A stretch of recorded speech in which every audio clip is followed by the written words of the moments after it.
Hello and welcome everyone to Serenity Gaming WIntersplit Division 2 match between TLF the Phoenix and Serenity Gaming Dorado. I'm Kachka and I will be bringing you this series today with Acrylics. Hey Kashka, I am looking forward to today's game. I'm interested to see what Dorado will do. Definitely, it is a match to look forward to say the least. It is, well, points-wise, it is really important for the Phoenix, because right now we will be seeing actually the race for the promotions. It's very close at the top here between three specific teams. Now Phoenix needs to win this game today to secure their chances for promotion.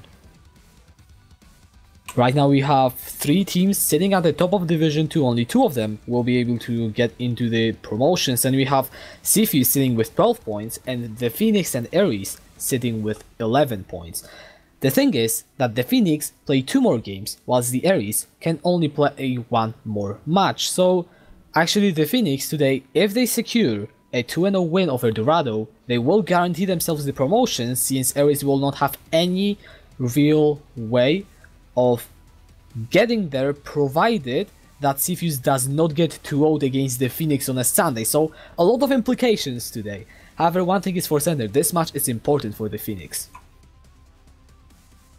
Important for both teams here. Now Dorado, they've had a rough split and they definitely want to prove themselves today, and I'm looking forward to see what they can do. Maybe try out some new strategies, look to pick up some points here, and look for a possible upset. And where, with the different strategies we have seen the funnel, do you think it will be likely to see it in Division 2, or do you think that these teams will mostly stay away from it? I think most teams in Division 2 will look to avoid that specific strategy, because I don't think it will fit their specific playstyle. But you never know, we've had some surprises this split, so, it might catch us off guard. It definitely could, you never know what these teams will actually play for it, and, we said that for the Phoenix, this match is obviously very important, since, promotions, points, and all that stuff. Dorado, they are officially locked out of promotions, but they still really want to pick up some points, since they do translate over into the second half of the split.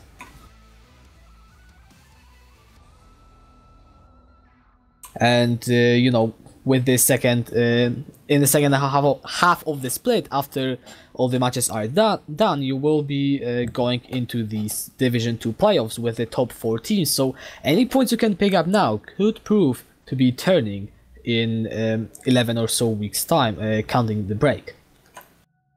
Yeah, it will definitely help their chances, but Dorado, they just want to try and secure as many points as they can right now, just to end the split with a confidence boost after a rough split. But as for Phoenix, they definitely need to secure a win here today. It'll eliminate errors. It will give them the right mindset going into those division promotion games, and it will definitely help them out. It should as well, and you said that yeah, the Phoenix promotion games points will help them a lot. However, that is pretty much all that there is to the standings behind this game. Very important match for the Phoenix, also an important one for Dorado, because we have seen them have a few shortcomings in their matches, some things that they would definitely want to fix. So I will be looking forward to seeing what Dorado can pull this out, and if they can actually get a comeback win maybe over the Phoenix. I mean comeback, pretty safe to say an upset win over the Phoenix. Yeah, Dorado, with the recent changes to their roster, they want to just make sure that everyone's on the same page. They're all performing as best as they can going into the next half of the split, and they want to address some of the problems that have led to them losing games. Be that difficulty synergizing with other players. But that's something that you get used to as you play with your team more and more. and I'm interested to see how Dorado will perform today. One thing, however, is that Rasmussen used to be a jungler for Dorado. Right now he's actually playing support for the Phoenix, and Jester the Exiled, who was support for the Phoenix, is now playing in the jungle. So the Phoenix are actually making some swaps, and my question to you is, do you think those will be good swaps, or will it limit the strengths of the Phoenix today?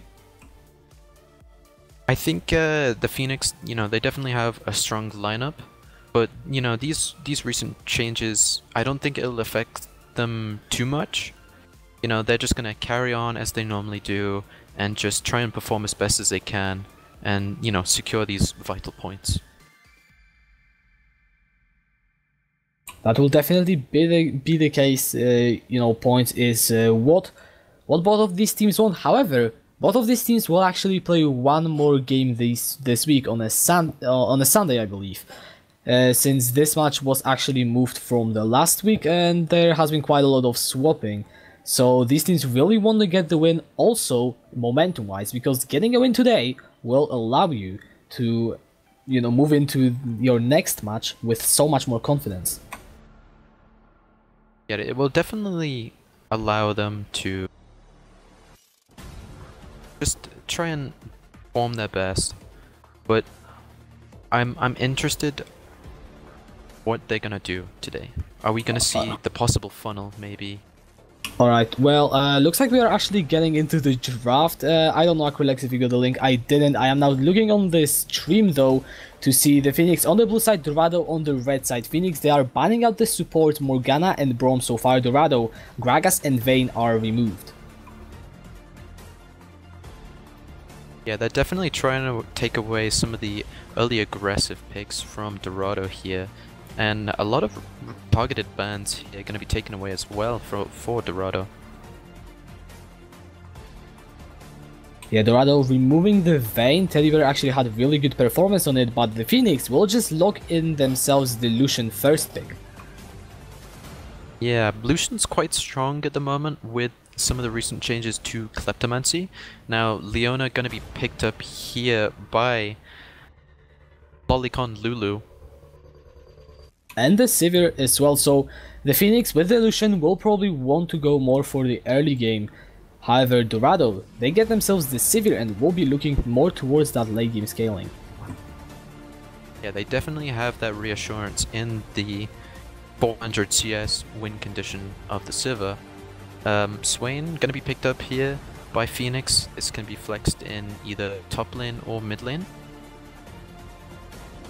Oh, Swain actually is pretty interesting because Chamenovash has played it once, I believe in the WIntersplit, or at least once that I can remember. And, he did pretty okay, nothing too flashy, but it's interesting for the Phoenix to prioritize that. Dorado getting themselves the Lissandra, and from the compositions already, you can see that these teams, they don't want the funnel, they're just going for the good old compositions.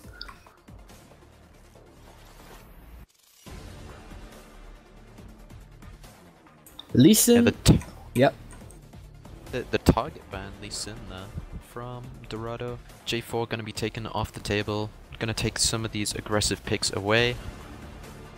Yeah, so one thing that happened for the Phoenix is that right now Jester is playing in the jungle, and recently in his solo queue he has been playing more of these carry junglers, so removing the Lee Sin, removing the Xin Zhao definitely helps to facilitate that.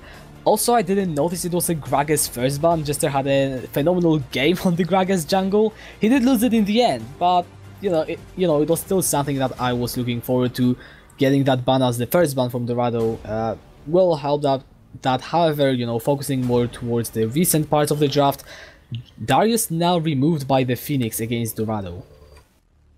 Yeah, I know that Voman, he likes to play Darius. It's something that came up in his op.gg, but the Aatrox is still open here for Dorado.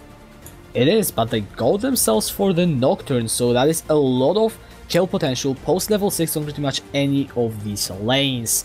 And they will have to lock in themselves the either top lane or the mid lane. As you said, Aatrox is open, could very well be picked. I don't think Phoenix can easily fit that into their compositions, maybe if they want to, but they will go for the Cho'Gath, and Stixie has been a pretty consistent tank player in the Wintersplit so far. Yeah, they may just be looking to ensure that Stixie, he's safe in his lane, has the lane sustain so he can survive it, but also have kill pressure as well with the Feast. That is also very true, Stixie actually has been able to stand his own in these top laners. That is a Kayn pick though, coming in for the Phoenix, so throwing in some spice into the jungle, we will be seeing a Kayn versus Nocturne matchup. Fighting the early aggression, or the scaling I should say, with the early aggression. Now Ornn gonna be picked up here for Varman. It's not something I've seen in his recent history. I was kind of expecting something more like an Aatrox or a Jax, those split pushing champions, but he may just be looking for some hard engage to go along with his team composition. And Varman might have played these champions in his solo queue, but in the Wintersplit he has often sat on this tank role, just playing it very, very consistently. And looking at these team comps, what do you think the main differences are?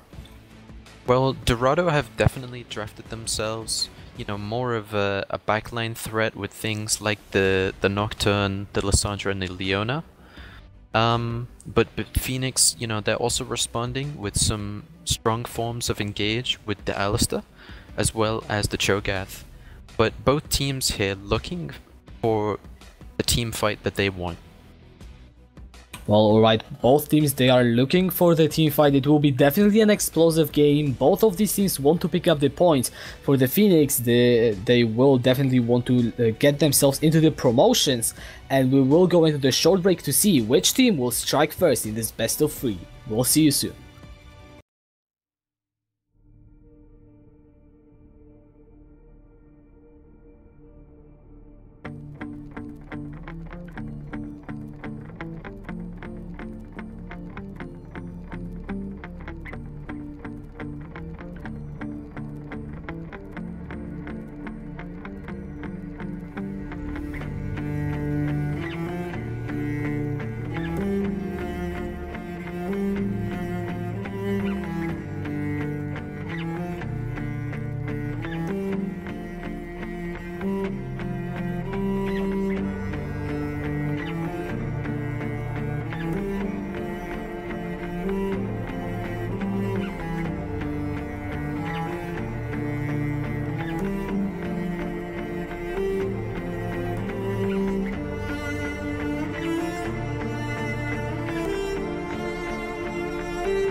Tonight I'm coming out the shadows. Long time coming, gonna get what's mine. I'm here standing at the doorway, staring down my glory. It's my time. 'Cause I'm a light in the darkness.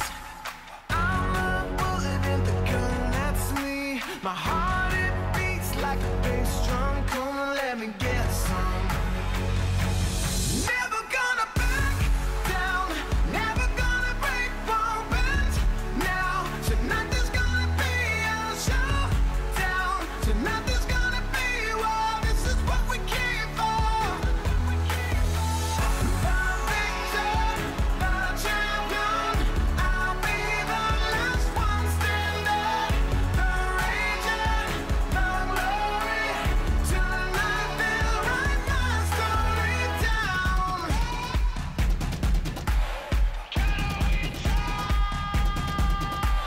Time goes by in a moment. Can't blink now, only got one shot. It's all on me, gonna own it. Running to the top now, I won't stop. 'Cause I'm a light in the darkness.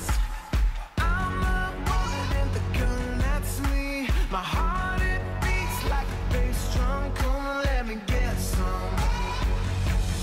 Never gonna back down, never gonna break, won't bend now.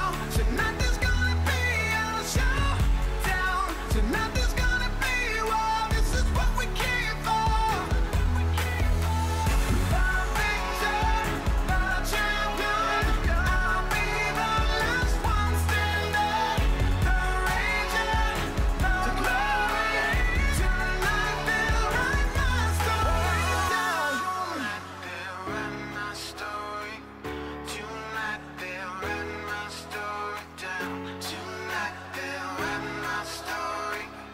Tonight they'll never gonna back down, never gonna break, won't bend now.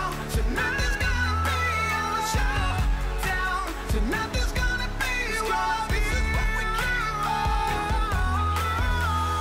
The victor, the champion.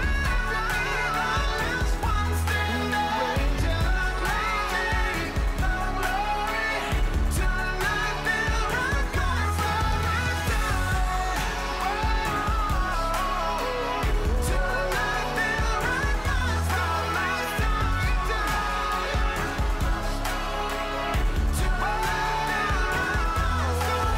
down.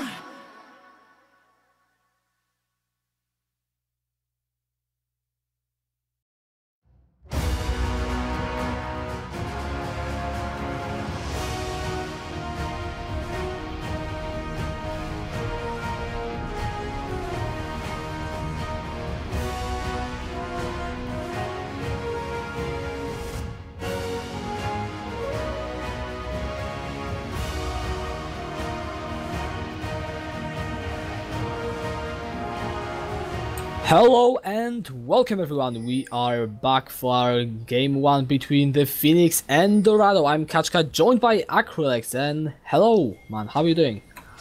I am good, thank you, Keshka, and I am looking forward to game number 1 here, and I'm interested to see what both teams are gonna do. That is definitely something interesting, but we will be going into a very short pause at the beginning of the game. That's unlucky. However, we get time to talk about the game a little bit more. So, one thing that I'm looking at is Teddy Bear on the Lucian going up against Falcon's Sivir. So I'm not sure if there is anything too specific about this picks. It's just that Teddy Bear has actually been very consistent in getting ahead in the bot lane.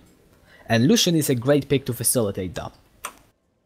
Yeah, Falcon, you know, he just wants to stay safe in lane and just farm up whilst he gets his items.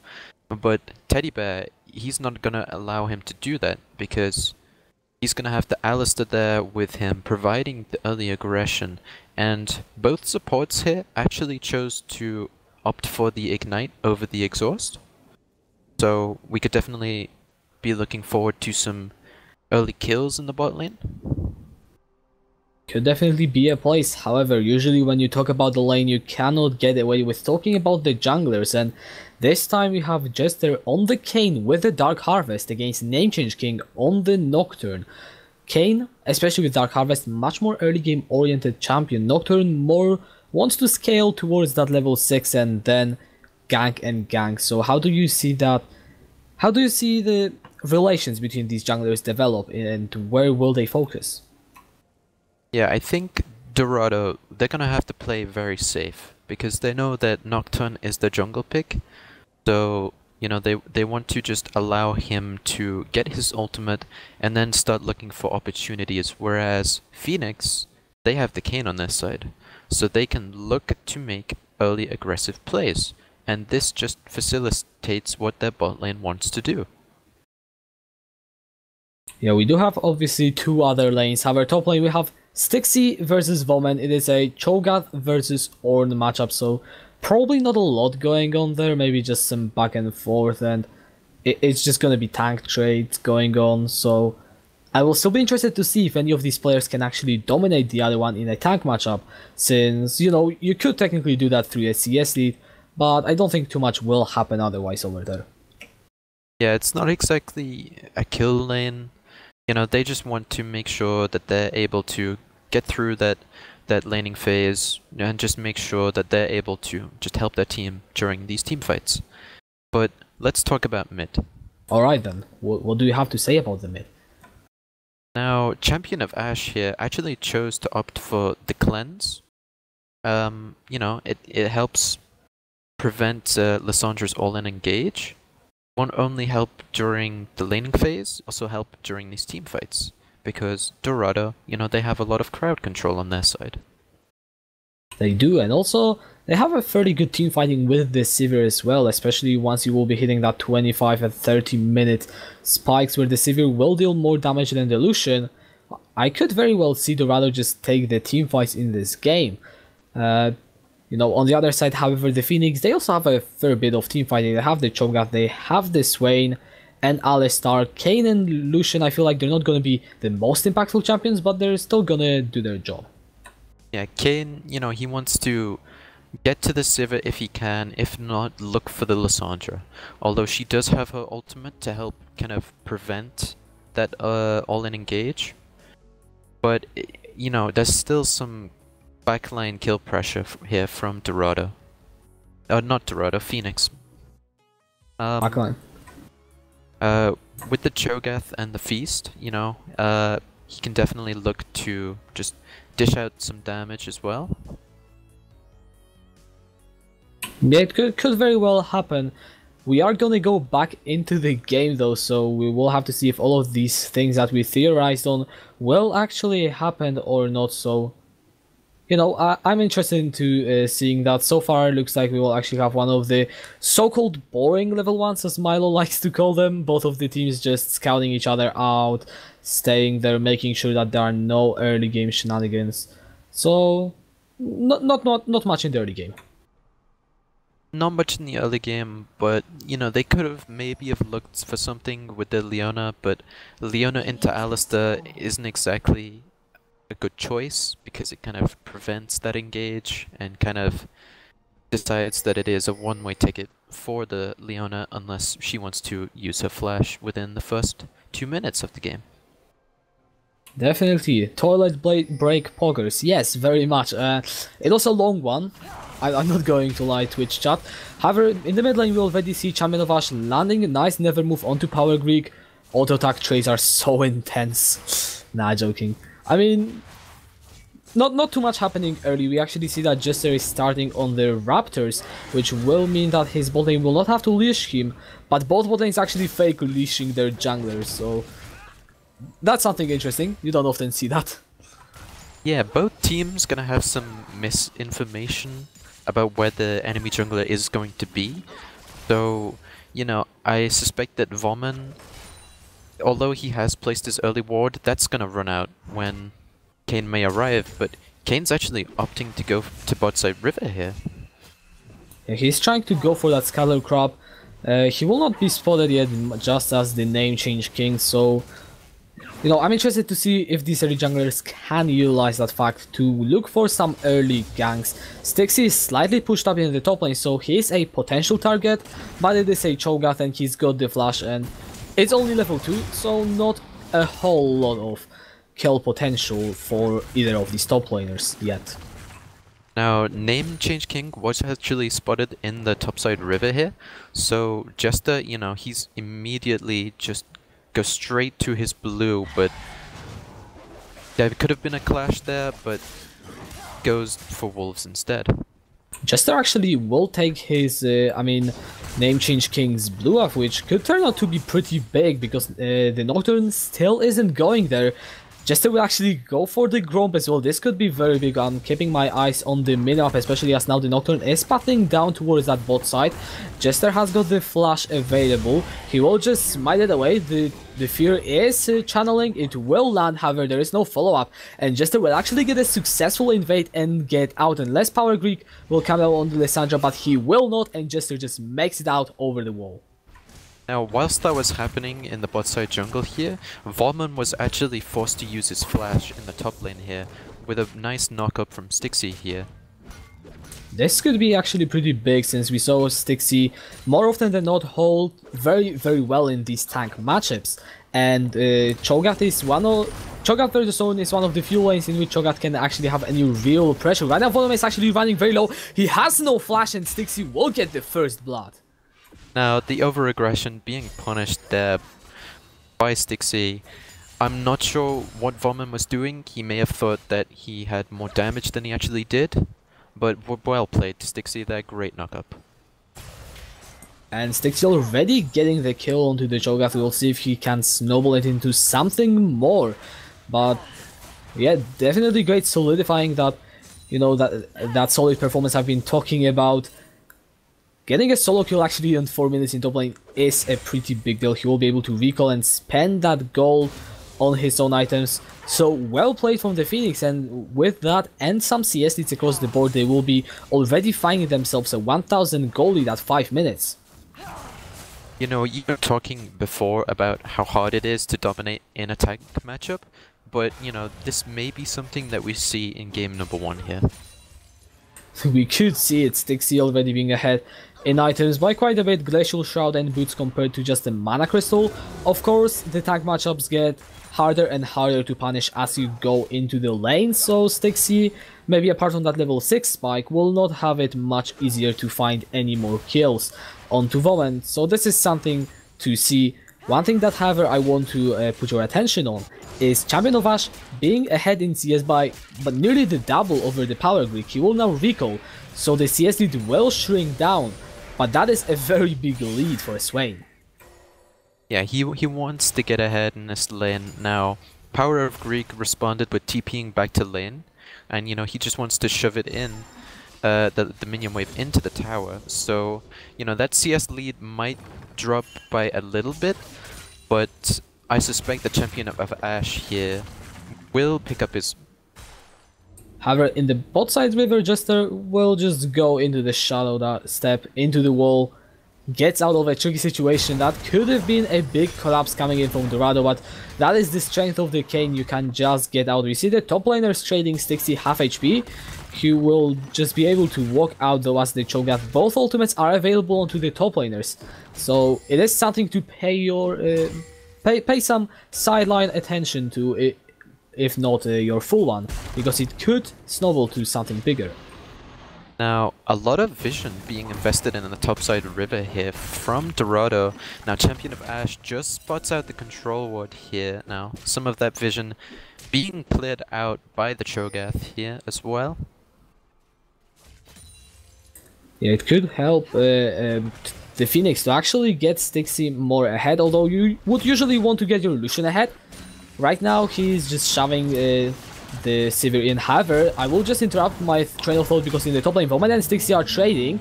The Call of the Forge God is coming down. The knockup will not interrupt the channel. Stixie's ultimate, it will be available just shortly. He's still trying to chase Voman. The flash for him is available. The Feast now comes off the cooldown. The Blastcon will not be against it. Can Stixie find the Feast? Yes, he can. He gets yet another solo kill in the top lane. Yeah, well played from Stixie here. Just punishing Voman's early aggression as well. This actually could be very, very big because, well, one kill in a tank matchup, okay, it's a tank matchup, maybe not too much will happen. Another one happens in span of 7 minutes, and I am not a fan of, you know, teams committing to a tank snowballing, but this could be one of the very few exceptions to that rule. It's definitely a tank that doesn't fall off late game, because, you know, he scales with his true damage. Are there really tanks that fall off late game though? There's not many. Yeah, I guess. Yeah. I mean, Cho'Gath is especially good at scaling into the late game. He is. With the AP scaling on his ultimate, it definitely helps his case. And, you know, he's just going to continue to get her in tankier as the game goes on with these stacks.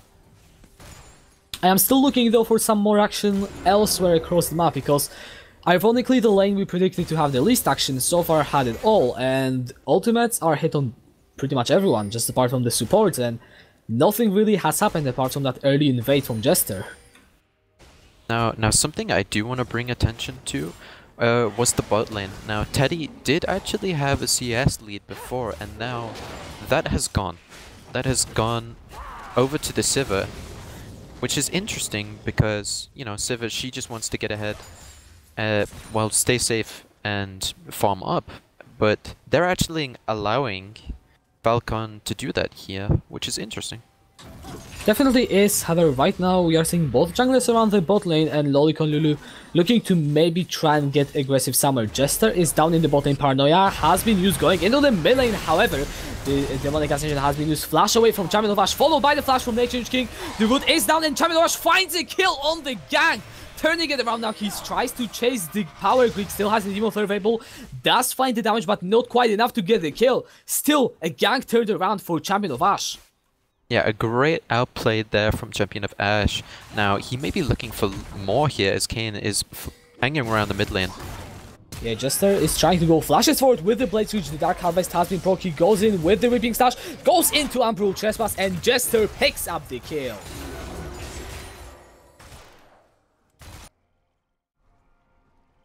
And this could be very, very big for the side of the Phoenix. Now we are seeing the replay, how Namechange King actually goes into the Paranoia, into the mid lane on this gang.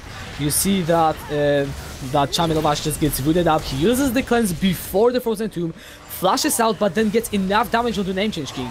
He got 2 tower shots and the full combo of the Swain, which is just more than enough. However, right now we are seeing a fight over the dragon. The red team has secured it right now, actually stolen it. The Nature King will pay for it with his life. It is a 1-for-1 fight so far. Teddy Bear is out of mana and is trying to dish out the damage. Vision of Empire will not slow down Falcon as he uses the spell shoot. The Blastcon will take the bot lane to safety. So the dragon going for the side of Dorado in a 1-for-1 fight in the end as well. Yeah, the shutdown gold gonna be picked up by Voman there, but Dixie, he has picked up his Righteous Glory, so he may be looking for something more here to, you know, kind of get himself back ahead and just make sure that he stays ahead in this lane.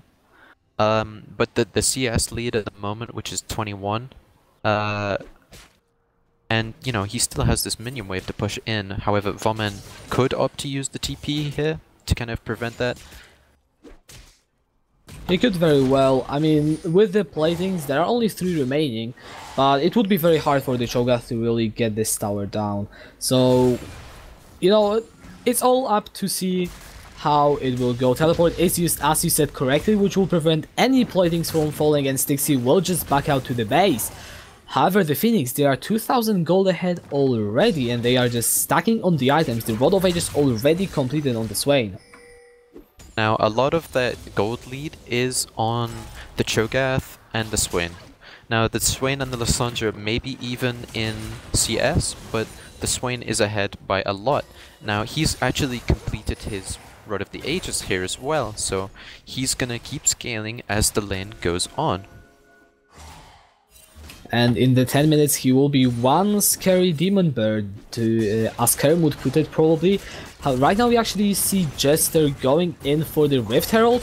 Uncontested, there is no vision from Dorado to even try and contest it in any way. Looks like the bot lane though from Dorado will move in to the Tribush, try and clear out the vision. Namechange King has the Paranoia available and is posturing around the bot lane to try and make something happen. Herald in the meantime has been taken, it is sitting in Jester's inventory, but the Namechange King will either go for the mid lane or nothing at all. Yeah, Namechange King, he may look to, you know, get that shutdown gold from the Swain, but it may be very difficult for him to do that. Despite him being flashless, there is some potential that Champion of Ash could turn this around again and get himself even further ahead. He could definitely, now that he also has this stopwatch, which just adds to that outplay potential. And one thing that I noticed whilst looking at the Namechange King is that he often likes to pick the junglers that have the potential to gank, but then is very inactive. And it is pretty much the same story. Don't get me wrong, it is very hard to pull off any ganks pre-6 on Nocturne, but he's already level 8 and has been sitting on that ultimate many times, and he only managed to find one failed gank in the mid lane. Yeah, he may have been looking for these opportunities, but he was just not able to find them. And, you know, with the amount of vision that Phoenix are investing in both sides of the river, you could be seeing however Namechange King getting caught out of the position. Good roaming from Stixie, was knocking down with the Righteous Glory. The knockup does not find his mark. Jester tries to go in with the Dark Harvest, and the Feast from Stixie gets the kill. yeah, just tries to go out to clear some vision there, but unfortunately gets caught off by 3 members of Phoenix there.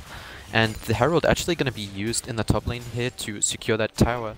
And, you know, Vorman, he doesn't have TP now. Yeah, the turret will be taken as the first tower going in for the Phoenix.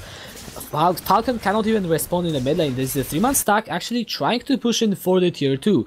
Lolicon Lulu will be moving up into the mid lane. He might get actually intersected by Teddy Bear and Krasmussen in the bot side river, but will just get out in the end. Topside turret right now, we see Call of the Forge God falling down. Power Creep trying to go in, that's a 3-man route. Can he find anything more? Jester the Exile is in the backline trying to dish out the damage. Moment flashing away. Umbral trespass into the orange. Jester is under the inhibitor turret. He goes out with the Shadow Step and picks up the kill. Here comes the Paranoia from the Namechange King. He flashes forward, trying to get in onto the Caitlyn in the backline, does find the fear in the end. Will he be able to get the kill though? Stixie is there to try and dish the snow, dish out the damage, and Namechange King will not find Jester as Stixie takes him down. Yeah, well played from Jester there, just to buy as much time as possible, but unfortunate that Namechange wasn't able to find the kill there. Really unfortunate. However, right now Stixie is actually 4-1-0 on the Cho'Gath. Jester the Exiled 2-1-1, and also Champion of Ash 2-0-2. So the top side of the map has been so active for the side of the Phoenix, and they managed to net them a 5.5k gold advantage. And what can Dorado do to try and come back into this game? Yeah, they definitely need to start grouping up. Something that they have been doing a lot is, as we can see here, they're going out by themselves to try and establish some sort of vision, and they're just getting caught off guard by Phoenix here, which is well played to Phoenix. Ooh, Power Greek, he might be in a bad spot, however he will just recognize it early. The never move from Champion of Ash does not connect onto the Lysandra, and that is an Infernal Drake going in for the side of Phoenix. They will now group up mid lane with 3 members. Stixie on this Cho'Gath is just so tanky, has got 7 stacks already, and he doesn't even want to stop at all.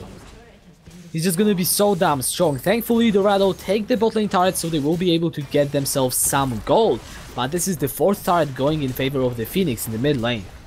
Yeah, Phoenix, they've just been trying to move their pressure around the map, try and get these towers as early as possible, and try and snowball this game, but we might actually see a collapse from Phoenix here onto the bot lane.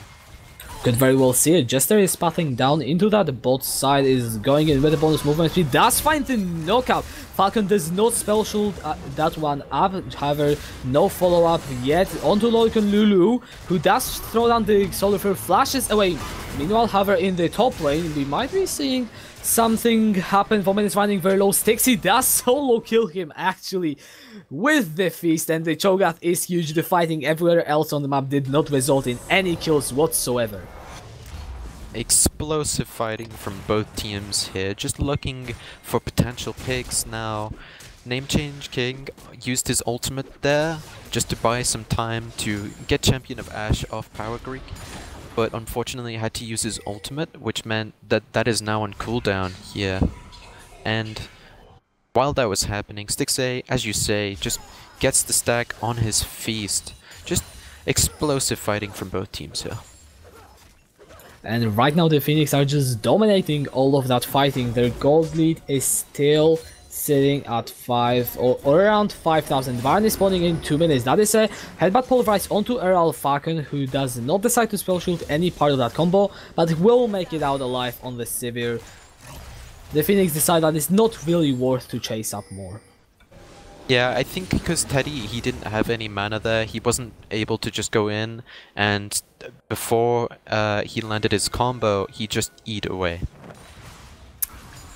Cho'Gath is right now sitting on 9 stacks. However, I will not continue that because Power Greek is going into the mid lane. The Frozen Tomb has been used on himself with Ashley, but that's a great route, bringing him back in.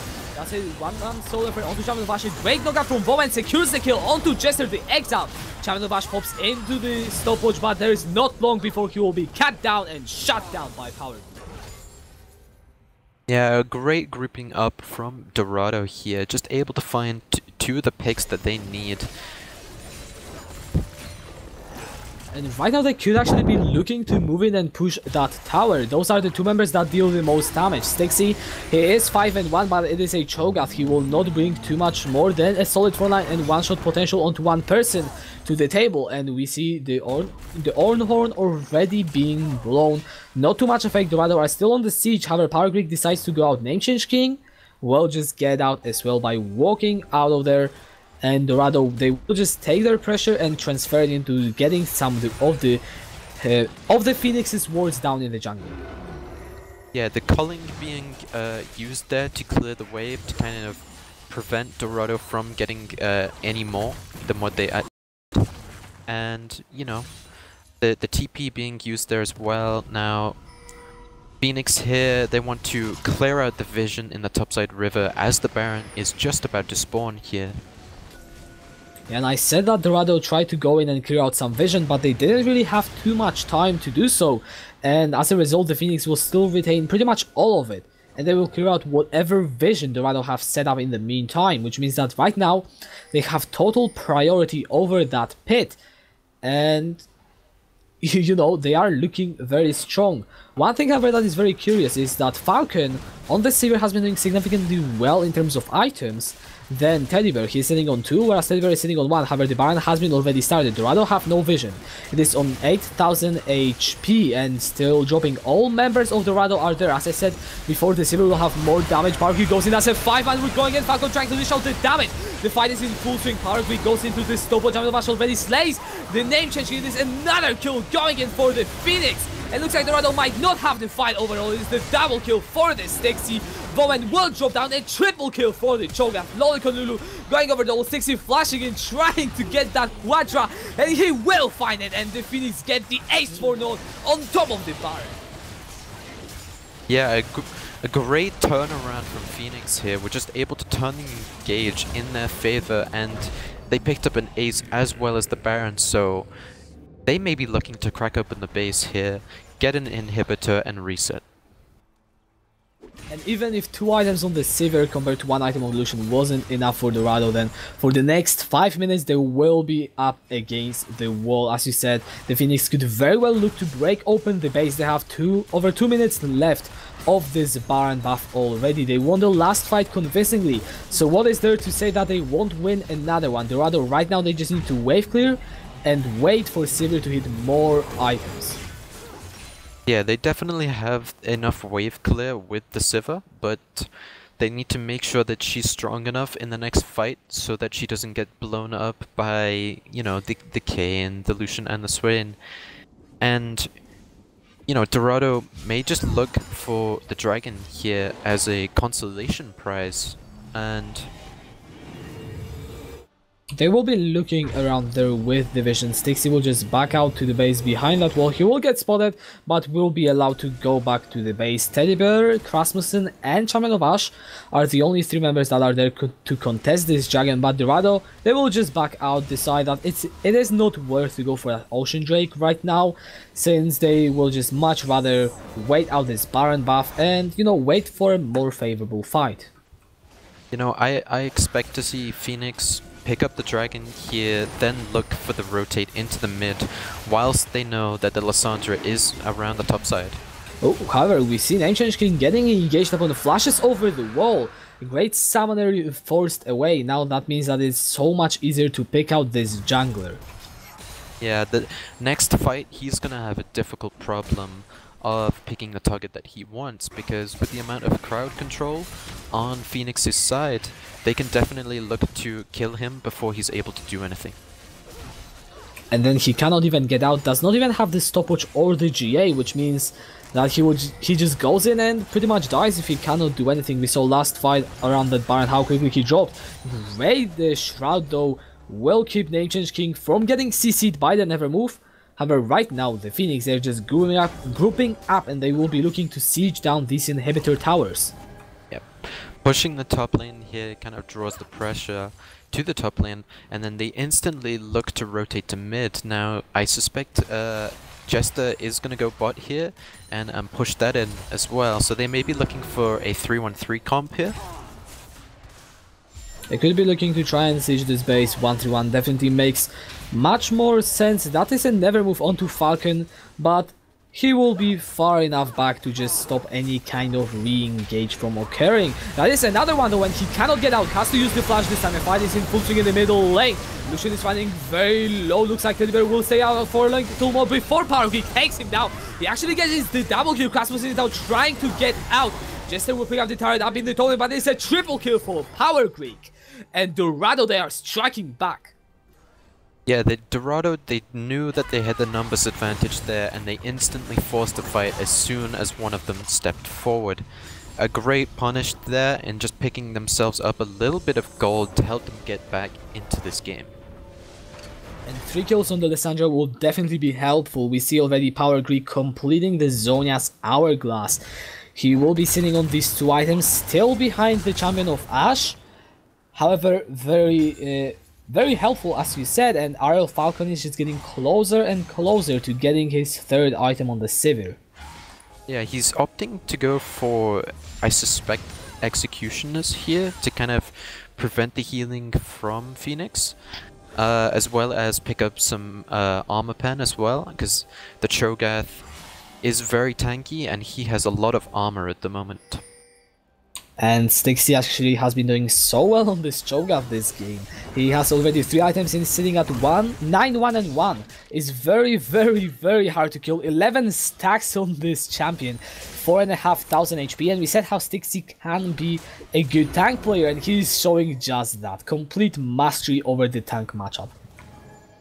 This is not what I was expecting going into game number 1. I was expecting, you know, the boring tank lane, but it was definitely a nice surprise.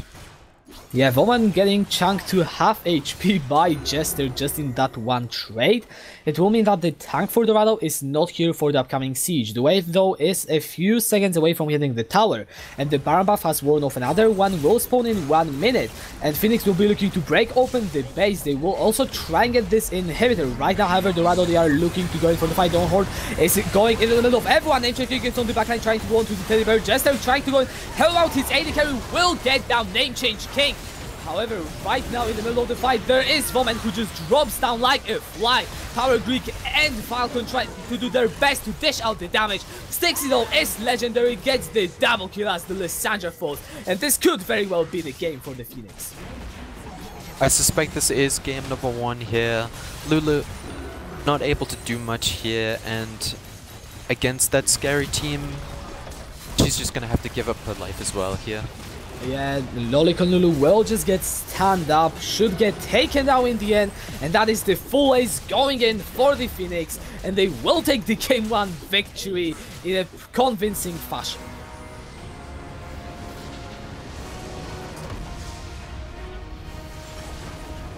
And well played for the Phoenix.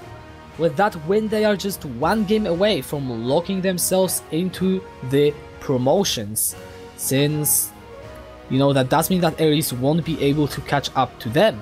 Obviously, Ares still will be able to surpass Cepheus if the circumstances are right, but right now the Phoenix, they are looking very likely to actually get that spot. Yeah, they're definitely able to contend with the top 2 teams here. A great performance from Stixie there. You know, he was able to get ahead in his lane, just make sure that he was able to snowball despite being a tank. Dorado, they tried to put up a fight. There was a nice team fight going in before the inhibitor turret fell in the mid lane, where we saw Power Greek getting the triple kill. However, in the end, it wasn't really enough, and as I'm just looking at the Twitch chat, yeah, scaling comms, they really don't feel like they have that much of an edge in this meta. We just saw Phoenix pick a slightly more early tune in composition and completely stomp, or maybe not completely stomp, but still stomp Dorado. So what do you expect to change for Dorado in game 2?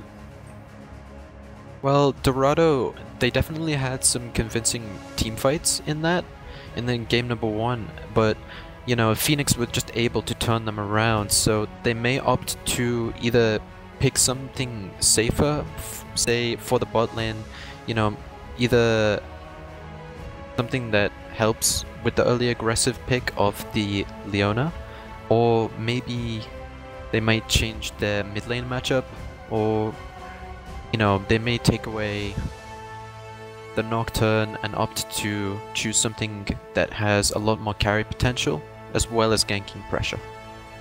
Right, well, with that we will go into the short break before we will see in the champ select for the game 2 to see if the Phoenix will look to take the 2-0 and secure themselves the promotions, or if Dorado will take us to game 3, so stay tuned.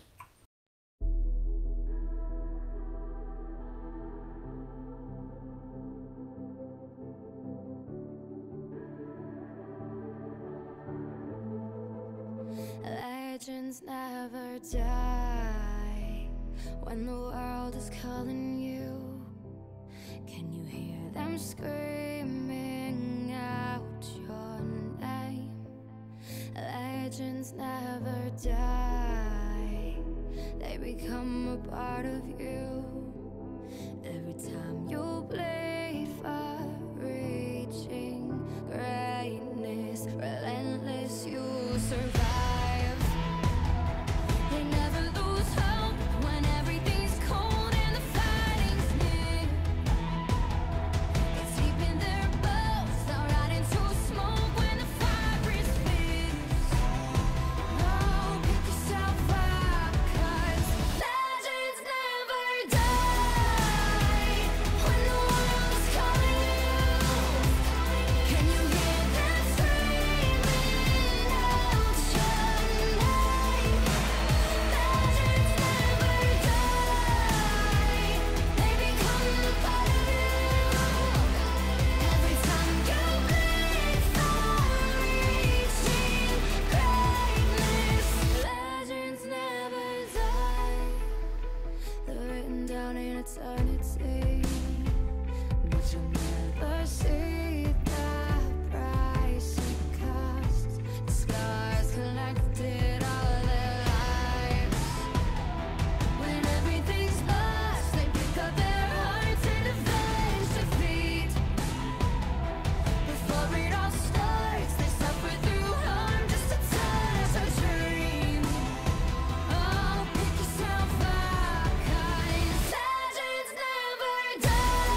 Tell me, where do I take us? Your heart is starting to slow. May the water be safe. As I dive in, bloodstains washing underneath the waves. I'll be reaching out to keep you safe.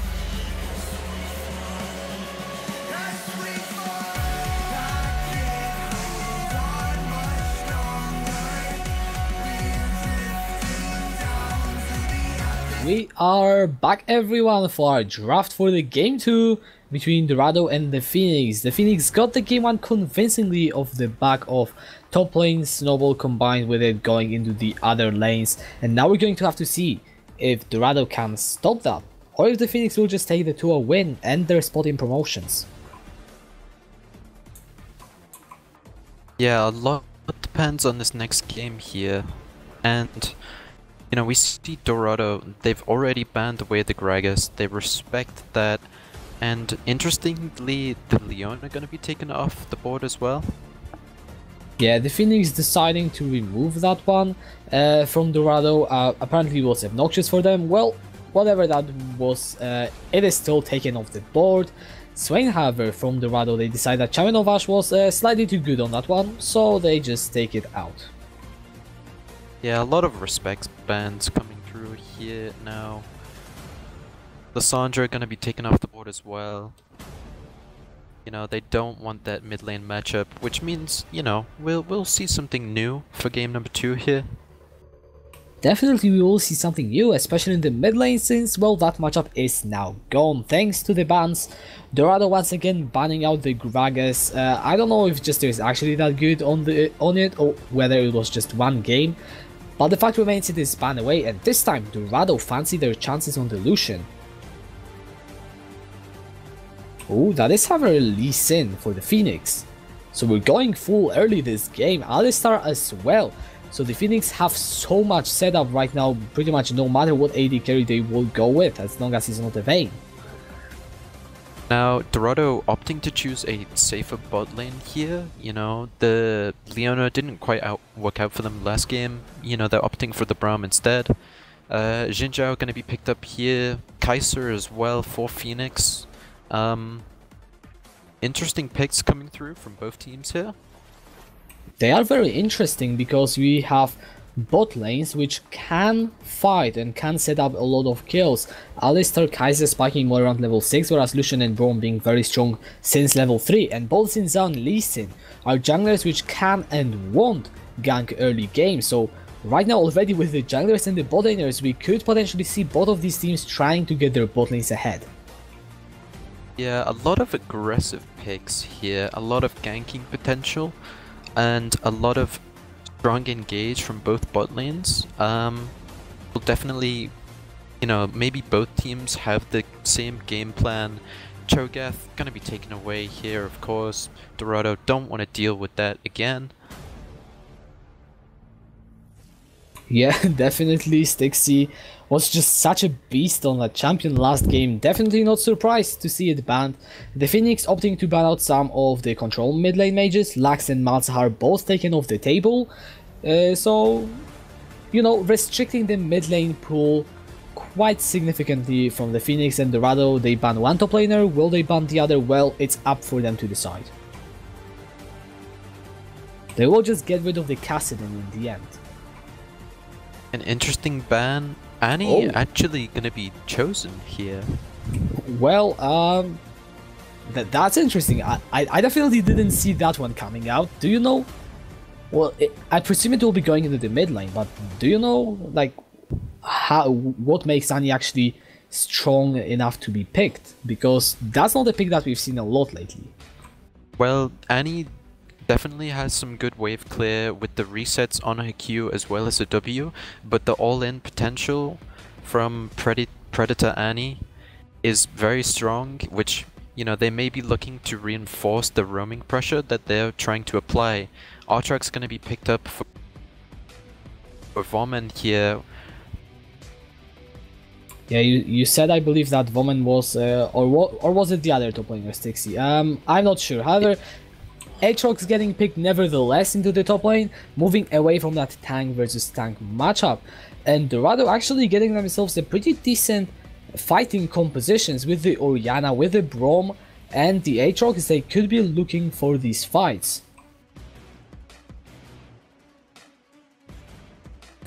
However, you know, on the other side, you also have the Phoenix, which have the Kai'Sa, Alistar, Annie, and Maokai. So, when I look at these teams, it feels like Dorado, they want to fight but have a more early game composition, whereas the Phoenix are the ones which get more of that late game guarantee in Kai'Sa, Annie, and Maokai. The Maokai, an interesting pick into the Aatrox. I was kind of suspecting something more like the Urgot. You know, he's still strong this patch, and, you know, it's a good matchup into Aatrox. Kai'Sa, you know, she's a late game scaling AD carry. She gets stronger as the game goes on. But both teams have opted for kill pressure. Both teams here, and I think we are definitely in for an explosive game number 2 here.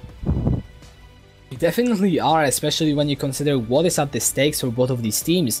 Phoenix, if they win that one, they will lock in themselves one of the promotion spots, either the first or the second one, depending on how Ares and Cepheus will play. Dorado, they just want to collect as many points as they want before, as they can, before going into the second half of the split. Is there anything else that you want to say about these compositions? I'm not quite sure how Lee Sin will fit into Phoenix's team composition. You know, this might be something more of a comfort pick for him. But other than that, both teams looking very, very strong here. Yeah, the Lee Sin could be used to try and find some early picks, but I see where you're coming from, Phoenix. Mostly going for that fight, and Lee Sin is known as an early snowball jungler. Well, we're going to have to see how the teams will play it, but before that we will unfortunately have to wait for the spectator delay, so another 5-minute break incoming, but we will be right back after that, so stay tuned.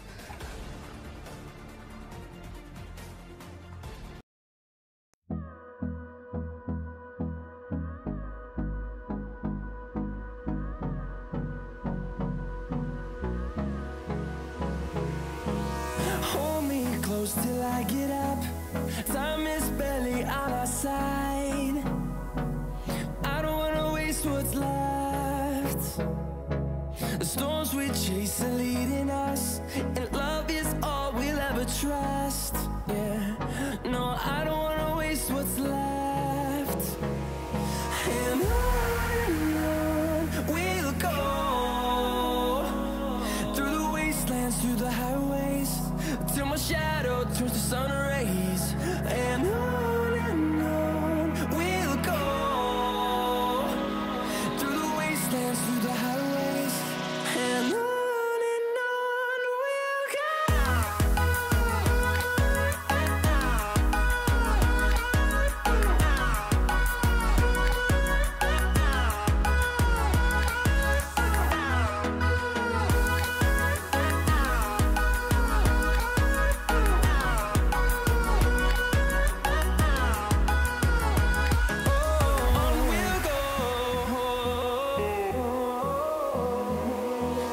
Finding life along the way, melodies we haven't played.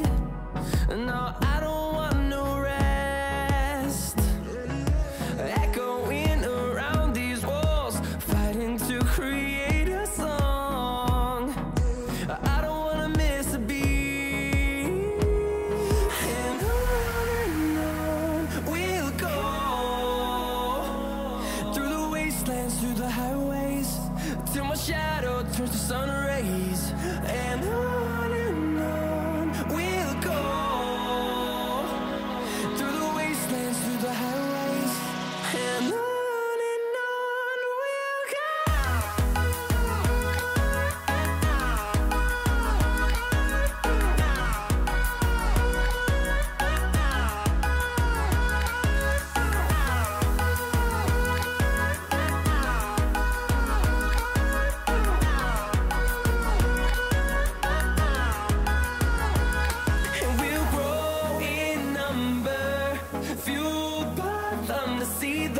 horizon, turn us to thousands, and we'll grow in number, fueled by them to see the horizon, turn us to thousands, and on we'll go, through the wastelands, through the highways, till my shadow turns to sun rays, and on we'll go, through the wastelands, through the highways, and on we'll go.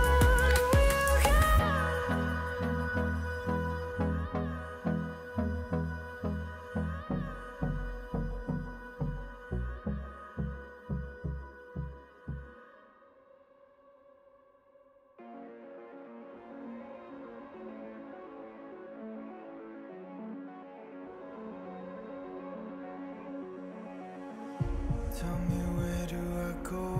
Tell me where do I take us? Your heart is starting to slow. May the water be safe. As I dive in, blood stains washing underneath the waves. I'll be reaching out to keep you safe.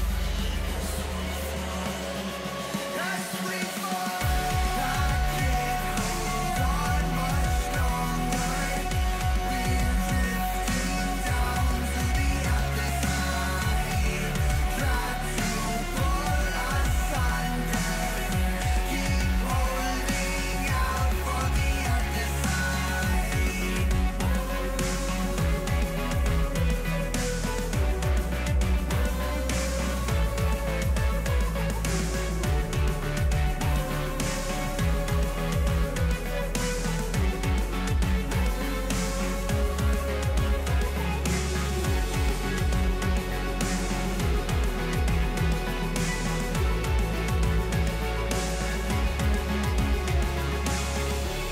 me where do I go? Tell me where do I take? Where do I go? Tell me where do I take? Your heart is starting to slow. May the water be safe. Where do I go? Tell me where do I go? Where do I go? Tell me where do I take? Where do I go? Tell me where do I take? Your heart is starting to slow. May the water be safe. As we fall, I can't hold on much longer. We're drifting down to the other side. Try to pull us under. Keep holding out for the other side.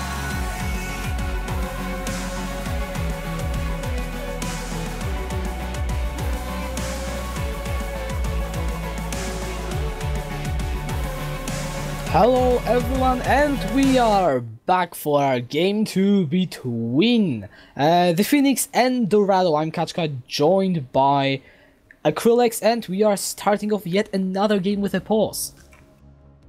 Yeah, I'm not sure what's happening between these two teams. You know, it may just be a small break. Yeah, this time, I mean, I don't speak Danish, but I don't see WC anywhere. Ah, never mind. It was just a reconnect. So a complete coincidence from the first one, but that does once again give us some more time to talk about the game. And you know, you said that Predator Annie could be a thing. Well, what rune is overpowered this patch? That would be Dark Harvest, Kashka. And it is exactly what Champion goes for on this Annie, and the burst that Annie offers, just like that, is very, very big and a scary thing to go up against. With Dark Harvest, it could be even bigger. Or actually, it will be even bigger. Yeah, Annie is one of those champions that once she gets level 6, she has a lot of kill pressure, and I'm sure Dark Harvest is gonna help that nicely. It will also help her scale really well into the late game, and they have a lot of squishy champions on Dorado's side in the forms of Orianna and Lucian. They could get blown up very, very quickly. After the last game, however, one thing that I am looking at is the top lane matchup, because we see Stixie once again on the tank, but this time he's against Voman's Aatrox with the Dark Harvest, so it's no longer a tank versus tank matchup, it is a tank versus a carry matchup, which, well, to say the least, is something that if Stixie manages to pull out the same thing as last game would be very impressive. Yeah, I was really happy with how he performed last game. You know, he was able to get through lane, he was able to punish aggression, which I suspect is something that could happen in this matchup as well. However, Voman, you know, he may be a little more cautious with how he picks his fights, but we will see. We will see in time. We will definitely see. You know, and another thing that I was talking about more in the champ select is that bot lane, because there are actually so many lanes, especially considering the last game's result. Pretty much every single lane could be a potential explosion, especially that Falcon was the person from the side of Dorado that was the most consistent last game, and he is on the Lucian, so we could be seeing him snowballing. But on the other side we have Rasmussen on the Alistar with Jester on the Lee Sin, providing so much setup for any sort of gank in that bot lane. Yeah, the Alistar Kai'Sa combo goes really well at level 6, and with the threat of a Lee Sin being there as well, you know, we could definitely see a lot more play around the bot lane here now in game number 2. Now Jester may be looking for some early shenanigans here, but unfortunately gets spotted out by a ward. Yeah, Voman will see the jungler trying to gank his bot and will just back out like any person normally would. We already see Falcon and Loic Lulu actually putting some pressure down in the bot lane. They should get the level 2 first, which could allow them to push any sort of lead in this bot side, but it all comes down to how they play the next few seconds and if they will be able to deny minions or make Phoenix chase for it, or if the wave will just casually crash into that tower. So we're going to have to see if Falcon can force some sort of permanent CS lead, or Teddy Bear will just catch up. Yeah, he's definitely finding himself very far behind early on. Now Dorado's bot lane doing a very good job of denying the CS here. The same thing is happening in the top lane as well. Stixie just being forced off the minions here. Yeah, he is playing that Maokai, and even though he might have had a good Cho'Gath game last game, well, you're still up into the Aatrox. Good thing for Stixie though is that he will actually be able to pick up more CS than Voman after the wave stuff equalized, so he is doing very well farming up. However, still it is 3 minutes, not too much action compared to what we saw last game. We see Jester once again trying to invade the jungle of Name Change King, but not this time. And yeah, where do you think that the action will explode first? I think with how the current map state is, Name Change King may look for some early pressure onto Jester, and he knows that he is starting his blue only now, and he actually has the level advantage as well here. Jester only sitting on level 2 on this Lee Sin. Name Change King already going behind the blue buff pit. It could be looking for a steal. He actually does get it with the smite. Now he goes on to Jester the Exiled with the audacious charge, but will just back out. We could be seeing a collapse coming in from the Shaman of Ash, but the priority in the bot lane for the side of Dorado will mean that it is a successful invade. Yeah, Jester not getting the early game that he wanted here. You know, he looked for the early gank in the top lane, starts pathing back into his own jungle, and his camps weren't up at that time, then proceeds to path into Name Change King's topside jungle, none of the camps up, and he has just put himself really far behind this early on in the game. And being behind on the Lee Sin is not something that you really want to happen, especially when the enemy bot lane is just bullying your one. We see Teddy Bear being 13 CS behind, And Falcon and Lolicon just doing such a good job of freezing that wave will mean that, you know, Jester really needs to make something happen, but it is so difficult after that invade.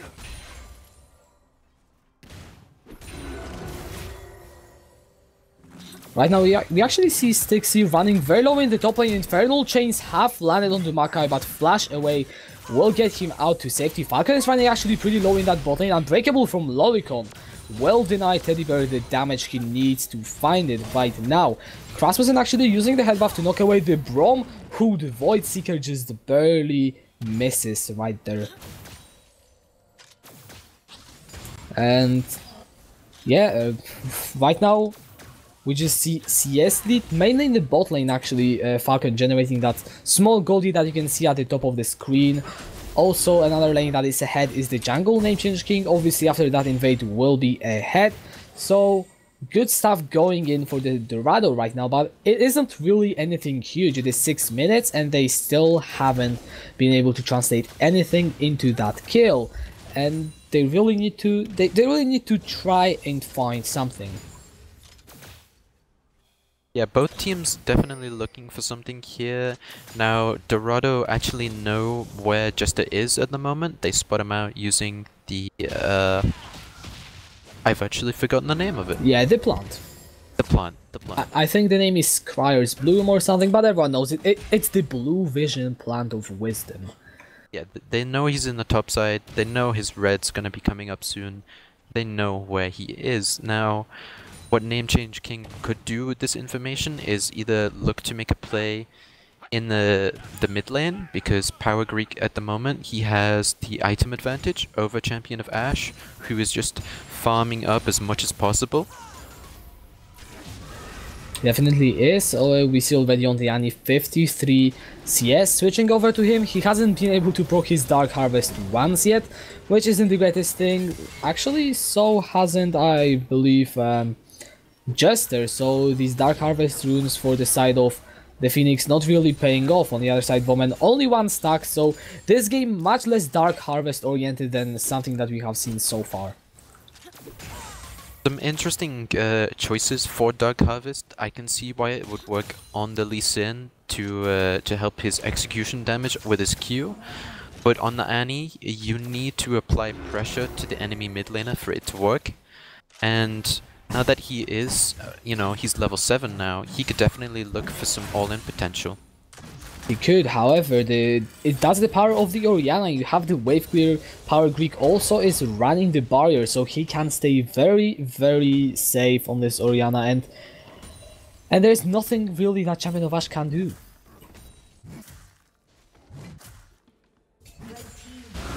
And also the Dragon going in, Jester the Exile picking up the Cloud Drake will help on the rotations for the side of Phoenix and Dorado. It seems that whatever slim lead they might have generated in the bot side, it is just slipping away through everywhere else. Yeah, both teams are doing very well to stay relevant at the moment. Now, the bot lane for Phoenix may be a problem, because, you know, the Kai'Sa, she wants to get ahead, but she also wants to scale. But when she's nearly 30 CS down, that is a problem, because something that Jester's not doing at the moment is helping relieve that pressure.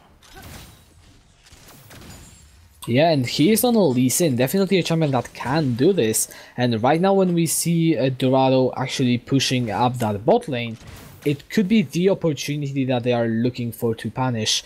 However, the first vehicle, it isn't too bad. Teddy Bear picks up the BF Sword, whereas Falcon picks up the Bilgewater Catalyst. Yes, these items have different costs, and RL Falcon has more expensive items. However, it isn't really too bad for the Kai'Sa yet, so it's definitely not too late for the Phoenix to start making these proactive plays to close out this lead. However, I feel like Dorado, if they want to push whatever they got in the bot lane, they really need to try hard, because we actually see a very slim overall gold lead emerge for the Phoenix, and this is not something that you want to see if you are the one being seemingly in the control of the game. Now both teams were posturing around mid there, Jester looking for a possible engage with the Annie ultimate, but decides to back off, just goes back to farming, and he's gonna get spotted out buy some vision here. The champion and Jester will try to roam up to the top side, will just spot that control ward, put down some vision in the Herald, and really not much actually is going on. First 10 minutes we are still killless. Last game this time Stixie was already dominating the top lane, and you can see what the change of matchup does to a champion. Obviously, just to say, we're not framing Stixie for not winning Maokai into H-Shots. If he would be winning, then that would be very impressive. But because Voman got his hands on such a strong champion, it means that Stixie is just unable to do what he did last game. Yeah, now Stixie's actually doing a really good job of staying up with CS here against the Aatrox, which is quite difficult. But regardless of that, now Bowman has opted to go for the Executioner's Calling to kind of help prevent Stixie's in-lane sustain. It's definitely going to affect how he plays.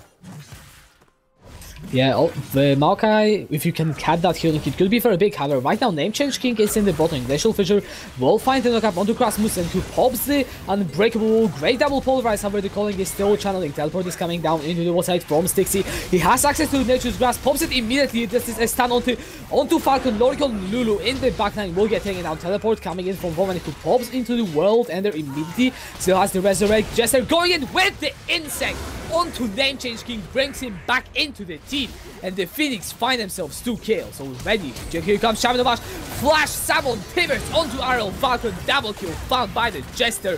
Voman, no revive, no ultimate, will be under the turret, 1 versus 5, brought down by Teddy Bear, and out of nowhere the Phoenix find 4 kills and break this game wide open. An explosive team fight there results in the Phoenix getting ahead, not only picking up those 4 kills, but also looking to get the first tower here. Now, Kai'Sa picked up 2 of those, and Lisik picked the other 2. You know, it was a great play from Champion of Ash to flash over the wall, get the stun onto the Braum, I believe it was, and just get the team ahead. And right now with this Dorado, they lost all hope of getting ahead in the early game. They are sitting at 3,000 gold deficit right now. As you said, 2 kills onto the Lee Sin, 2 kills onto the Kai'Sa. This will mean that Teddy Bear picks up his boots, picks up his Storm Razor, and Jester will have a significant spike in his damage right now. What do Dorado try and do to get back before it will be too late? Now, you'll notice in that last fight that Power Greek wasn't there, which means that he needs to be there next fight to be able to turn it around if it goes badly. And with the Orianna ultimate, the Shockwave, it can definitely turn around any team fight in your favor, if it is correctly. And, you know, you have something to combo that with, which is the Braum ultimate. So they can definitely look to get an explosive engage and just find a way back into this game. Dorado, they are starting the dragon. Jester is sitting behind that pit. Lee Sin is infamous for stealing this objective. Jester goes into the pit and will actually steal the dragon. Now, can he get out?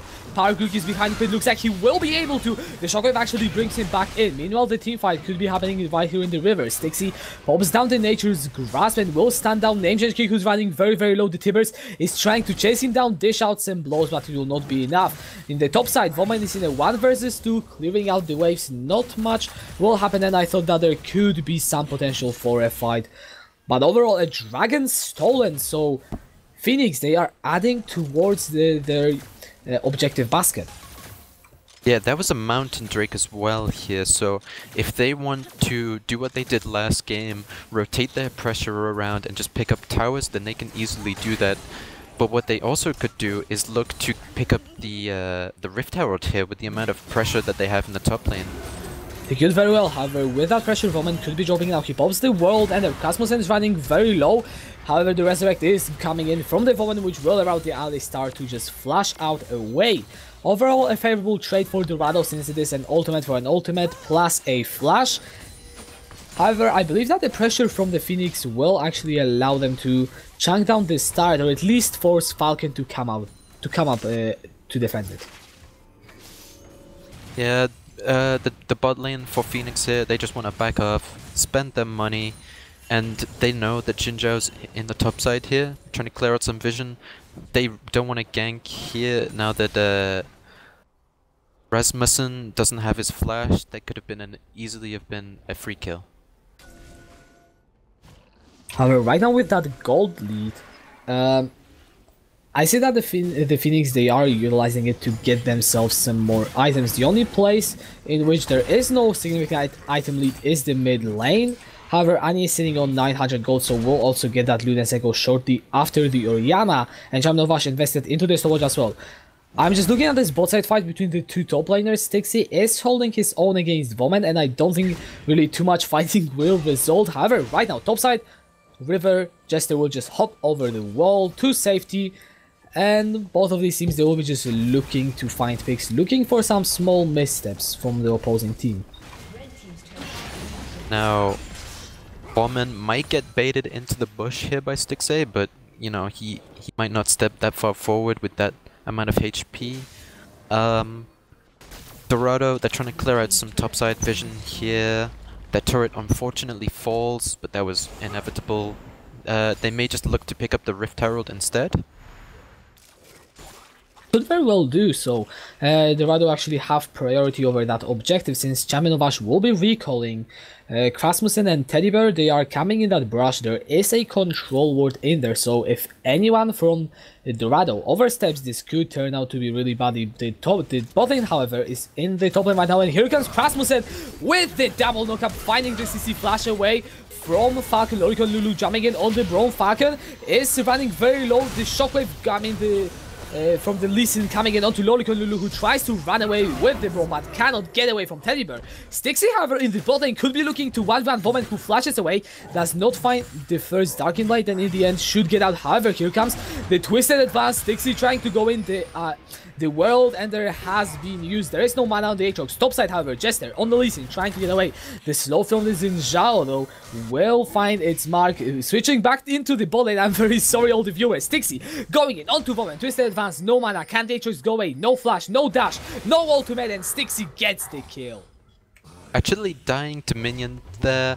Now, Phoenix, they could look to pick up the Rift Tower here. They just clear out some vision.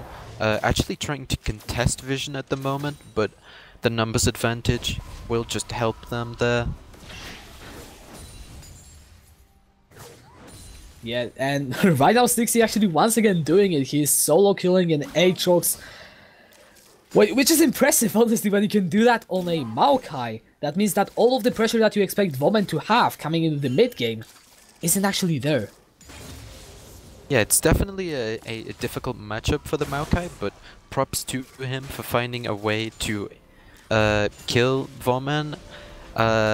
Maybe Voman, you know, he was a little too over-aggressive there, and, you know, Stixie is really good at punishing this aggression, which I'm personally a fan of. Yeah, if you can punish an Aatrox on a Maokai, then you're doing something very, very well. Dorado, they will be trying to answer with a Herald. However, Falcon will probably get caught out in that top lane. He is very low on mana, has no summoners, a knockup from Rasmussen, and a kill for Teddy Bear. Right now we see Power Greek trying to wave clear the mid lane. Stixie going in with the Twisted Advance onto the Orianna. Shockwave will bring the Maokai back. Yet another turret shot. Stixie is running very low. This could be a return kill, but Flash away. Name King trying to follow it up. Goes in with the Audacious Charge to get the kill onto the Maokai, but the Herald going in favor of the Phoenix. Yeah, good trade there. A Herald for one. The Flash unfortunately being used by Stixie there, but he also got Jin's Flash there, so definitely a worthwhile trade. Now they may be looking to use this mid lane and just immediately just punish. They will be rotating into the Dragon. It looks like it will be the second Cloud Drake, provided that Dorado don't steal it. Looks like they won't really be in a position to, and Jester easily secures that one up. So right now, the Phoenix, they are stacking up the Drakes. The Baron is spawning in 20 seconds. If they can find this pick on the Name Change King, but it doesn't look like they will, it could have meant that the Baron could be an early secure. Yeah, both teams grouping up in the mid lane here, just trying to establish some sort of control, and Phoenix are doing a good job of that to pressure the mid lane at the moment. They definitely want to get the mid tower. Right now, actually, I've realized that Stixie is itemizing for full armor items. Power Greek might be dealing AP damage, but he doesn't care. He just wants to shut down this Aatrox right now. Woman will recall back to the base though, so Dorado aren't really looking for any map plays right now. One thing that I want to point out though, Teddy Bear just completed his second item. Champion of Ash is looking towards that Zonias, and if you look across the board, we see 1.5 item on both Power Greek and Falcon. So in the fights at this point, the Phoenix will have so much more damage than Dorado can offer. Yeah, the Ludon's burst from an Annie with her ultimate is quite scary, and on top of the ignite as well, it could definitely be a kill. But you know, Falcon doesn't have flash available at the moment, so there's a very short window of opportunity there. But Power Greek as well, as you've mentioned before, he has the barrier to stay a little safer. But with all of the damage on Phoenix's side, it's hard to stay safe. And they will pop the Herald in the mid lane. Falcon will try and step up to do something, defend maybe the tower, but there is really nothing to defend right now. Champion of Ash pops his ultimate down. That's a nice chunk of damage coming in from Power Greek. Will zone this anyway. However, Voman is on the backside right now. Jester jumps for it with the safeguard to try and zone the Aatrox. Herald gets yet another charge in the mid lane, and Voman is in a 1 versus 2 situation. 1 versus 3 as Stixie joins. He will get just stand up and pop down into the wall, and a 3-man shockwave coming in from Power Greek, but can Dorado turn this fight around? Stixie's in the front line, running low on this. Maokai will get brought down fairly soon. Power Greek picks up the kill. A nice 3-man shockwave, but relatively low gains out of it, yet Dorado still come out on the top. This is what I was talking about. The combo between the Braum and the Orianna is able to turn a fight in your direction so easily. A great ultimate from Power Greek there was just able to find the pick that they need to find a way back into this game. If they can repeat that, then they definitely can come back. We obviously saw how hard it is for them, since it was a 3-man shockwave and it only got a 1 kill, and it was the frontliners. So the Phoenix are so far ahead at this point that really Dorado need to find some very good stuff. And right now Namechange King could get picked out. He dashes to the minion though, and well, very thankfully he avoids his death, because if he died, that would have been a Baron straight away for the Phoenix. Now they may be looking to the Baron here instead, find an early way. Looks like the fact that Namechange King is life will not deter them. However, that is a knockup landing onto Power Greek. He casts the Shockwave able and insect back into the team. The Shockwave does not even cast. Teddy Bear is unstoppable. Falcon tries to go in for the kill. Does find the shadow. My Champion of Ash stands him down, and Teddy Bear gets the double kill. Great play from Phoenix. They're able to trap the Baron and pick themselves up 2 very important kills. But whilst that was happening, Voman got himself a tower into the lane, but he may be looking to get even more. TP actually going to be used here. This could be a good thing for Dorado. Stixie commanding his teleport means that for the next 6 minutes, the Phoenix's Baron map play tools, I can't speak today, will be diminished by that one teleport. However, mid lane, Rasmussen, who does not find the headbutt into the pulverize, will just use Q on nothing, which is I can confirm one of the most feels Batman moments as an Alistar player. However, nevertheless, the Phoenix still ahead on the pressure, will get the top lane turret. Right now, in the bot side jungle though, Voman tries to go onto Teddy Bear, who uses the killer instinct to get out, flash forward from the Namechange King, try to go on the chase. No mana on the Kai'Sa, Stixie over flashes with a twist advance, roots Voman down. Here comes Jester's way on the Lee Sin. Rasmussen will get down his life. Teddy Bear is running very low, and Falcon finds the shutdown with the calling. That is 2 kills for Dorado already. Stixie is running very low on the marker, trying to find the kill, but he just cannot do it as Falcon picks up the double. Yeah, Dorado able to find themselves a way back into this game here, maybe looking towards the Baron for an early pickup. If they find this Baron, then they are definitely back in this game. One very huge thing to look at though is that Jester is alive. and we will have to see all of the Dorado members commit into that Baron if they want to have enough damage fast enough. That means that there is no one to zone just away. He will now throw down his ward. The Baron is on 6000 HP. Look at that Lee Sin. He has got the smite available. The Shockwave will already... I mean, the Sonic Wave will already land. Falcon does find the kill onto Champion of Ash. Jester is still behind the pit. Look at that. Keep your eyes on him. The Sonic Wave and Jester goes into the pit. Can he steal the Baron? No, he cannot. The blue team gets the Baron. Name change secures that one up. Loricon will fall down as a consolation prize. However, Dorado still with the Baron. They're back in this game. The Baron actually dropped so low that Jester came so close but didn't actually choose to smite during that. It could very well go went very bad. However, in the end, it is a Baron nevertheless for Dorado. I guess that is something that they could be mad at themselves at, but we will just focus on what actually happened, and this is that Dorado, they have the Baron. They will close the gold lead to only just above 1000, which will help them a lot, definitely. One problem I have though is that Teddy Bear's Kai'Sa is going to be only more significant than Falcon's Lucian as this game goes on. Yeah, he's picked himself up the important item of the Rage Blade. The longer these fights go on, the more damage he is going to deal, and with how fights have been going recently, they've been very messy, and you know... Talking about the fights, Rasmussen is caught in the river, Falcon is on a rampage. That's just a little bit of not minding where your opponent is during the warding will get Dorado a kill. Yeah, this is what I'm talking about. Some of the mistakes that they're making at the moment is walking by themselves and not as a team. You know, they're gonna get that is punished over a for it. two-man stand with the double two bursts. Falcon is running very low already. Hill has to be committed. He will sell alive for now. The Shockwave onto Teddy Bear will not quite burn him down. Lolicon Lulu in the front line will get taken down by Champion of Ash's damage. Jester going in onto Power Greek. Name change King and Falcon both too low to fight. It is a shutdown by Jester.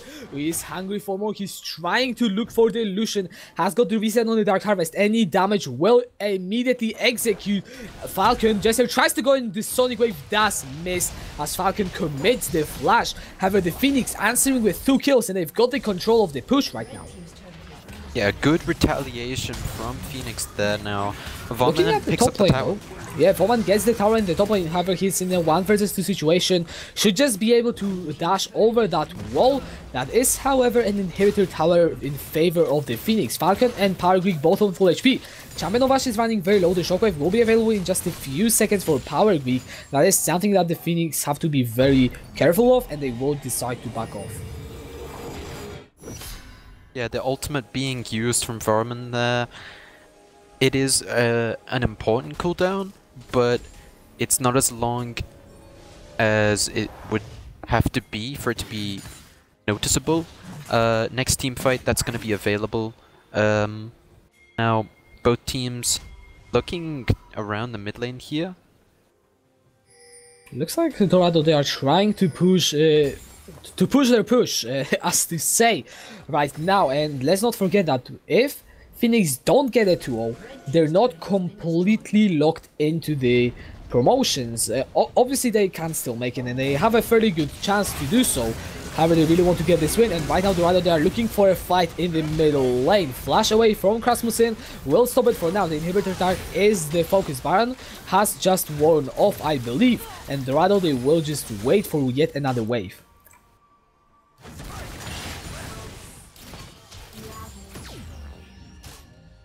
And right now we are slowly approaching this 30-minute mark. The goal lead is pretty much nothing at this point. Falcon is matching Teddy Bear in items, and I feel like until these 4 items, Lucian will still be able to dish out damage that is comparable to the Kai'Sa. So far, the scaling picks for the Phoenix aren't yet just yet outright outscaling. Name change actually is forced to flash away in the river as there was some sort of a skirmish. So that is a flash down on the jungler. The Baron is spawning in 1 minute 40. Yeah, both teams, they want to make sure that they pick up this next Baron because it is definitely important. But At this point, Phoenix, they may also look towards the Infernal Drake, because if they pick up the Infernal Drake as well as... Oh, we are seeing a fight in the bot side. Jungle Cosmos is the focus right now, already half HP. Through the ultimate power creep, picks the kill. Stixie is teleporting onto that ward, goes in with the Twisted Advance. The Nature's Grasp will slow the advance of Dorado. Bowman is trying to dish out the damage with the Dark Blaze. Pops down into the World Ender. Here comes Champion of Ash with the 2-man Salvage Falcon. Manages to dodge away from it. That's a 3-man Shockwave. Champion of Ash is already down, and Dorado might be looking to win this fight. Stixie falls down in the back line. Teddy Bear is the only carry alive. Can he dish out the damage? Can it be enough? Looks like no, it cannot, as Falcon gets the double kill. A 4-4 non-fight in favor of Dorado, and they are looking confident in this game. Yeah, game number 2, they've definitely addressed some of the issues from the first game, shutting down the top lane, not allowing Stixie to snowball, just controlling how they're playing. A definite improvement over game number 1. They are also coming back from a deficit, which is also very, very impressive. They will be looking to try and do as much damage to that inhibitor turret, but looks like Phoenix will do a good job of zoning out. And Dorado right now, they are sitting with a lead. They still, however, need tools to close it out if they want to take us to game 3. Last game they also had the lead, and at the beginning of the game they also had the lead. They didn't get it through, so this time they need to make sure that it does go through to the end. Yeah, now both teams want to look for the Baron here, but Phoenix, they've actually spotted that Dorado aren't doing it. Now Dorado are pinging towards it. The Baron has been started already by the Phoenix. It is at 12,000 health right now. Namechange King is running there. He has got no smite though. It will be in 37 seconds, so there is no real steal potential. And the Phoenix with the mad plays will get themselves the Baron. And here goes the lead of Dorado, just gone like that. Yeah, a small mistake there from Dorado, not investing in vision of the Baron. But, they may be looking for a pick in the top lane here. Could be looking, however, they will back out, and it's a really great map play from the Phoenix. They lose control just for a few minutes, and now with this Baron they have 3 minutes of being in control at the very least. We'll see what they can get out of that. They're definitely trying to re-establish their map control. They definitely want to pressure mid. Now Stixie doesn't actually have TP here. Oh, we are seeing a potential fight. The ultimate from the Annie has been used already, finding no real burst, but the blast gone over the wall. Oh, that's a great interrupt from Vomit! Are you serious? He actually finds everyone over the Blasco, and there is nowhere that Phoenix can run. 2 kills for Dorado, and Vomit with a huge place. Champion of Ash will find him though, but a 3-for-1 fight in favor of Dorado. An impressive team fight there from Dorado, just able to pick themselves out of this deficit, saying, no, you're not allowed the Baron if we can't have it. That play was insane from Vomit, interrupting a 4-man Blasco. Impressed is not enough to say honestly what it is. They managed to take the Baron off 4 members, and oh my goodness, just beautiful stuff from Vomit. However, Dorado, they are still not too much in the lead, and they really need to find more of these if they want to be truly in this game. They've been doing really well in the past few team fights. They're just able to group up, just punish Phoenix when they want to go for an engage, and just turn it around and just make it sure that it's their team fight. Right now, however, there is still the Baron on the side of Phoenix. That was a really nice play from Vomit, but let's not get carried away from the reality. Phoenix are still very much in the control, and Dorado needs to find at least one more fight like this in order to stay relevant. And with each passing second, Kai'Sa will get more and more items, and the 5-item Kai'Sa will be much stronger than the 5-item Lucian. So Dorado, they really need to find something soon. I think what they're trying to do here is establish control. That is a 3-man flank coming in from the Phoenix. Dorado will get pinched right now. Champion of Ash looking for that stun on the Annie. Will find it onto Power Greek, who is already looking to get nearly dropped down. World Ender is going to get poked by the bomb, and it is a fight on two fronts. Falcon will also get shut down, and the Phoenix fight the Ace for North with their huge plays of their own. Not as flashy as Dorado, but the 30 seconds death timers, they will surely look for the game end. Great play from Phoenix there. Had a few shaky moments during the past 20 minutes, but they're just able to make sure that this is their game. Game number 2 going over to Phoenix there, closing out the series and just securing their spot in promotion. And with that flank, Phoenix take the 2-0 over Dorado, as you said, securing their place in promotion. This time not as clean, not as quick, however still a very strong win with that last team fight, and just well played by the Phoenix. I mean, talk me through this series. Like, how did this series develop, and like, what did we see in game 1? What did we see in game 2? I mean, we just saw some nice back and forth plays coming in from both of the teams, but overall, game number 1, it was definitely Phoenix's game. Stixxay, you know, he got ahead. He was just stomping his lane. And in game number 2, they took the Cho'Gath pick away, saying, you know, you're not having that. We don't want to deal with it. And that's when Dorado really had a fighting chance. You know, they were really convincing in some of these team fights. They were able to turn them around, punish the mistakes that Phoenix made. And, you know, it was really well played. Some great team fighting ability there from Dorado. Definitely, and both of these teams will still be playing this week. On Sunday we'll have a very condensed schedule, so I actually can't tell you how many of these matches will and will not be streamed. But right now the Phoenix, with a 2-0 over Dorado, they will be playing against Cepheus, the team that is sitting on 12 points right now and the potential contender for the promotion, so, you know, trying to get that first spot. So how do you think this win today will help the Phoenix? Well, Phoenix, you know, a little shaky there, but just able to close it out in the end, and they are looking to just, you know, prepare for their promotion games, make sure that they are able in like the right mindset for these games, and just give it their best performance and just make sure that they are the best team.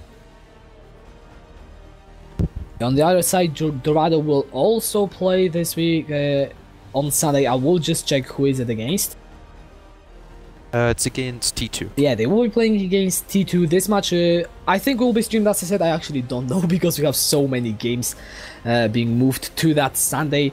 So Dorado, T2, both of these teams want to just stack up the points, and with what we saw from Dorado today, especially game 2, I feel like they have a pretty good chance of taking that one against the team that is not maybe just as strong as the Phoenix.